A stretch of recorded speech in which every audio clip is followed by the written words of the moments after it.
This is part 2 of the Chong lore series.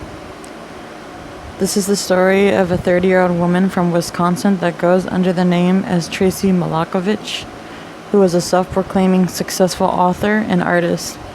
Her real name is Chong Lore. She's a well-known scammer and con artist who targets the Sailor Moon community, and for those who dare go against what she says, she begins to make the most outlandish lies to said person. I need to put a disclaimer that I am not encouraging anyone to stalk, harass, or bully anyone mentioned in this video.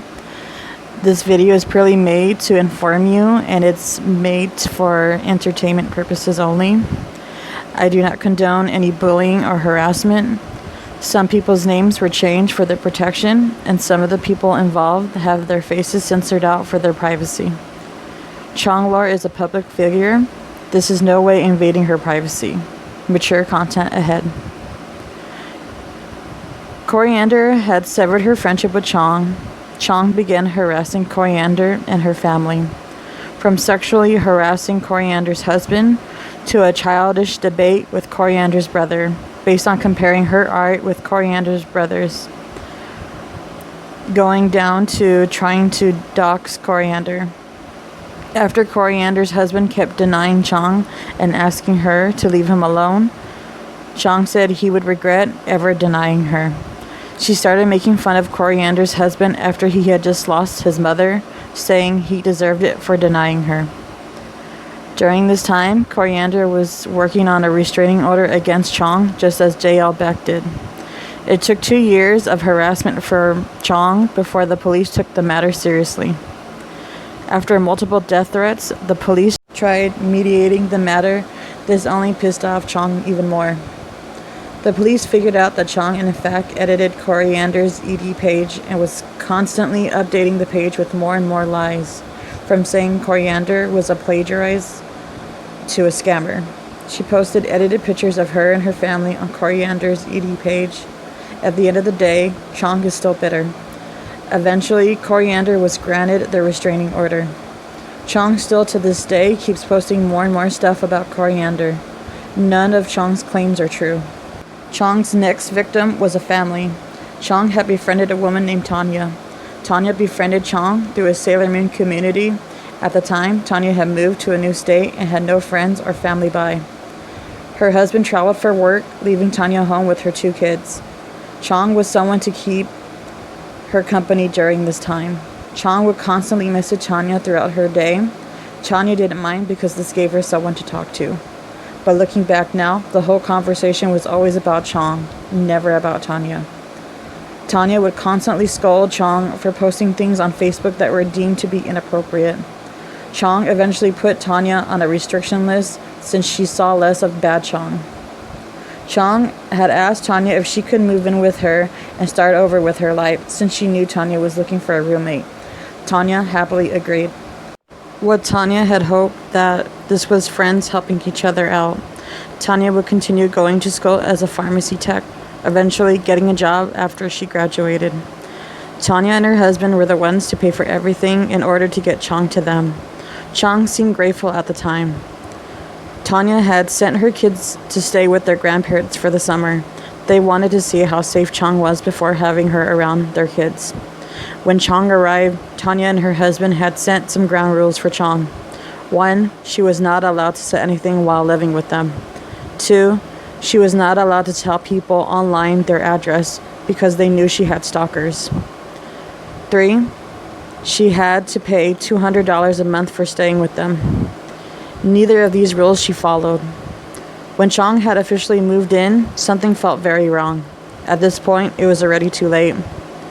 One day, Tanya and her husband were sitting in the living room, and Chong came in laughing at her phone, exclaiming, "These people are so stupid." Tanya and her husband glanced at each other, with her husband saying, "What people?"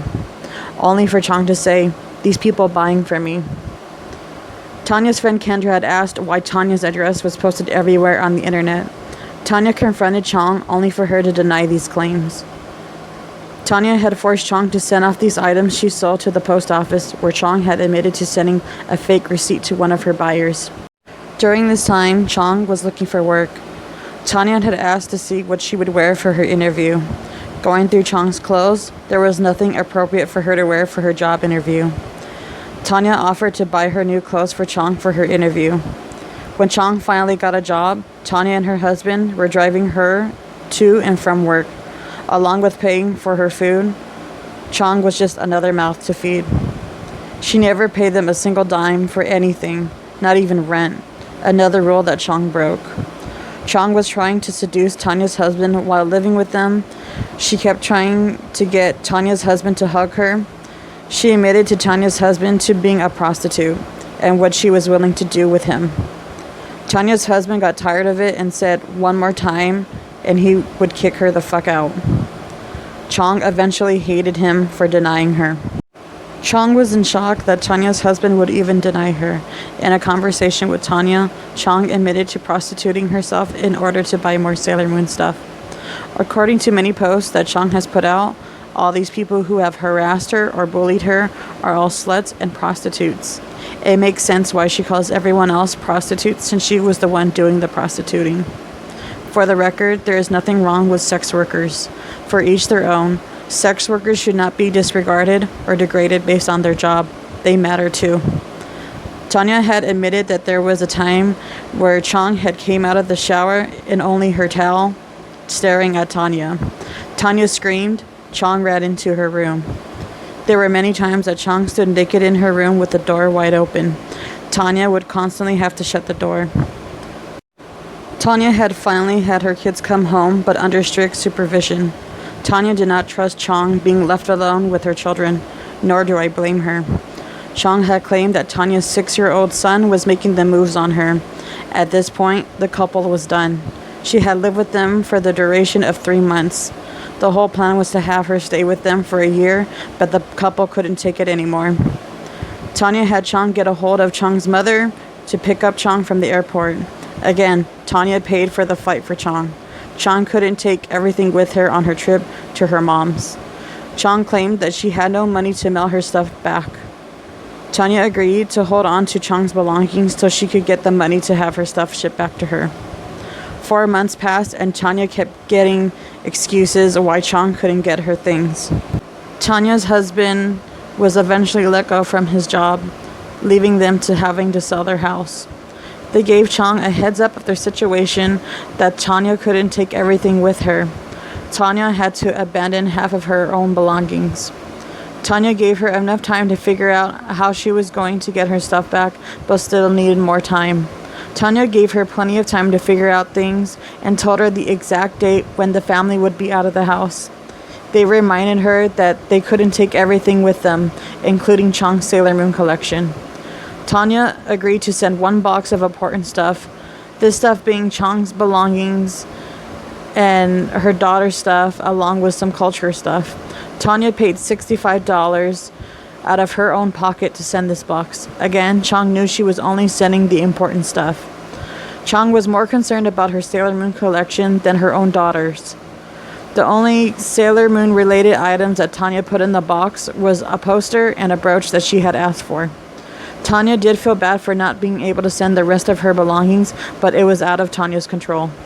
Chong kept mentioning how she would send the money order to Tanya, but again, this was never sent. Chong had a Princess Serenity dress commissioned for her that Tanya had also threw out. Chong lied to the person who had commissioned her this very same dress, admitting to that she had lied about it. When Chong got the box finally, she started posting all over Facebook that Tanya had forced Chong to move in with her and her family and claimed that Tanya stole all her Sailor Moon collections. Chong went to body shaming to making lies about her and her family. The police called Tanya. Tanya had to inform the authorities of the situation.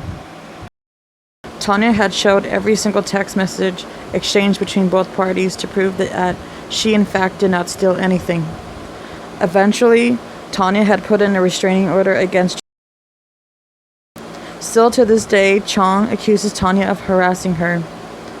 Chong had posted a Hello Kitty plush on Facebook, claiming she had put pins and needles in it. This Hello Kitty plush she had gave to Tanya's daughter. Tanya threw away the very same plush. This shows the mentality of Chong and her disregard of other people's lives and well-being.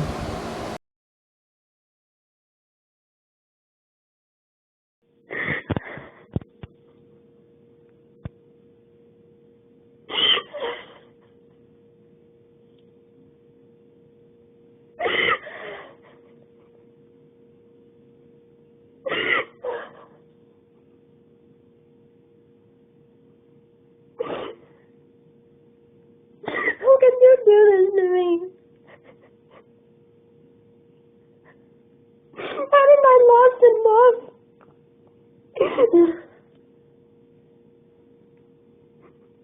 How can you do this to me?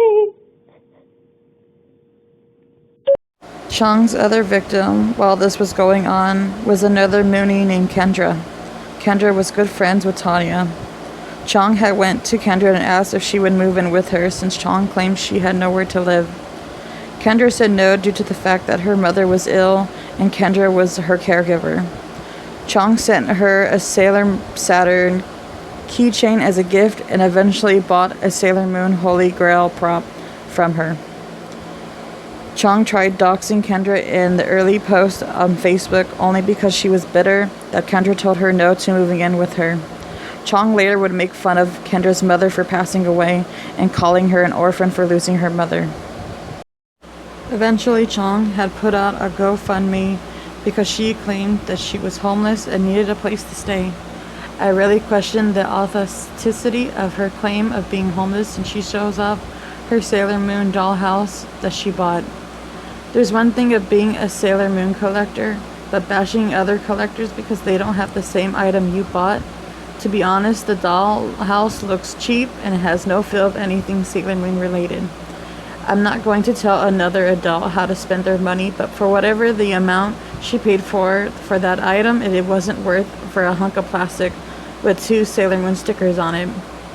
She has started recently posting things regarding one of her many exes, which none of them are true. Her ex Brian had left her after seeing all the damage she was doing amongst the Facebook community and wanted no part in it. None of her claims about him are true. Chong has the mentality of a 10-year-old, and I personally wish she would get fully evaluated for her mental well-being, but again, the world is the problem, not her. It's crazy to think that one person could make such a horrible reputation for themselves. For those who dare stand against her or tell her she's wrong, you're instantly an enemy and she will make a new post about you. There's no reasoning with her. She thinks that the whole world is out to get her, but in reality, it's just the people she had wronged over the years who just want her to stop scamming more people. I myself have never publicly spoke out about Chong wronging me, but after years passed, I thought of her and missed her. I always thought of mending the friendship I had once built with Chong. Once I had made the decision to extend the olive branch, I came across an interesting page on Instagram. To my surprise, I saw how she was harassing and scamming people, but I was even more surprised how she was using my name that I went by on several sites to scam and harass people. This is where I went out of my way to send a personal message to Chong for her to keep my name out of her fucking mouth. I did not want my name dragged for her personal gain. She still claims to this day that she owes no one anything, but yet shows no proof to back up her statement. She claims her victims have made multiple death threats to her, but none of her victims have. Her author page used to be very active, where her readers, amongst other freelance writers, would communicate with her, but now her page is dead. Wasteland, with the only person she's entertaining is herself. She was hosting an event where she would live stream with the voice actress that voiced Black Lady in Minnie Moon. Each person that wanted to participate in this event would have to pay, only to get 15 minutes in this Skype call with Sandy Fox. Sandy Fox later canceled this event due to insignificant funds in Chong's PayPal. I know Chong is watching these videos that I made about her, so I challenge you. My challenge to you, Chong, is this. Whatever I said was a lie and you're telling the truth, I will pay for you to go to a legal facility to take a lie detector test. If you're telling the truth, what do you have to lose? If you pass this test, I will pay $1,000 to you if you're proving to be telling the truth and nothing but the truth. I implore Chong to seek help, seek therapy. It's never too late to make changes and right the wrongs and make things right. But I digress. For anyone else that is interested in coming forward that is one of Chong's victims or she has scammed you, please reach out to Beware of Tracy Malakovich on Instagram. I will continue updating if there's ever news on the Chong scammer. Again, I encourage everyone not to bully anyone featured in any of these videos that I've posted or anyone that Chong has posted about. Remember to treat each other with kindness and respect.